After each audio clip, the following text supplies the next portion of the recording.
I hear it said often, and I probably said it myself, that we've come a long way in our nation's history, but we've got a long way to go.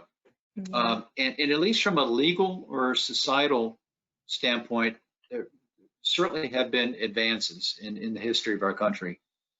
Outlawing slavery, expanding citizenship. We just celebrated the 100th anniversary of women's right to vote, amendments to the Constitution, 13th, 14th, 15th Amendment, others, equal protection and due process laws, case laws, Brown versus Board of Education and others, the Civil Rights Act of 64, the Voting Rights Act of 65, Fair Housing Act of 1968. Then you look at the Kerner Report of 1968, and it's now 2020, and here we are having this discussion. So here's the question. Are societal perceptions beginning to change? What's different now than in the past? And that's a very open-ended question. I realize that.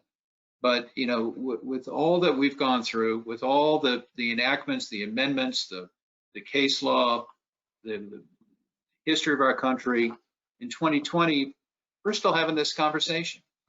Are social or societal perceptions beginning to change?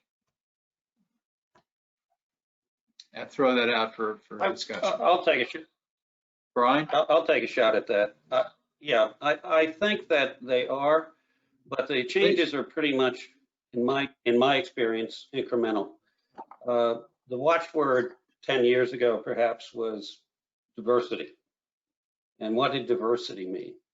Well, to me, what it meant was you had people in the room that didn't all look like me. So we had other ethnic backgrounds, perhaps other religious views, whatever that might be. Now, I think the word is inclusive. And in our preparation for this webinar, somebody said, I don't know who it was, I think it was Tammy, said diversity is being invited to the dance and inclusiveness is being asked to dance. That is being encouraged to actively participate, to not allowed to just sit there, but to say, lean in, tell me what it is. Why is your perspective different? What makes it different? What is your perspective? And I think that in the events of just the past few months, with all the civil unrest that we've experienced. Now, we've experienced civil unrest before. We had that's what the Kerner Commission was trying to figure out back in 1968. But this period of civil unrest strikes me as a little bit different. It strikes me as perhaps it's because of video cameras. We now actually can see what the fuss is all about, if you will.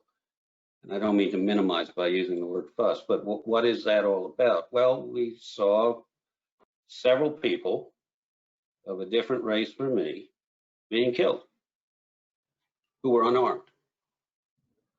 And it's not just Black people that are upset by that.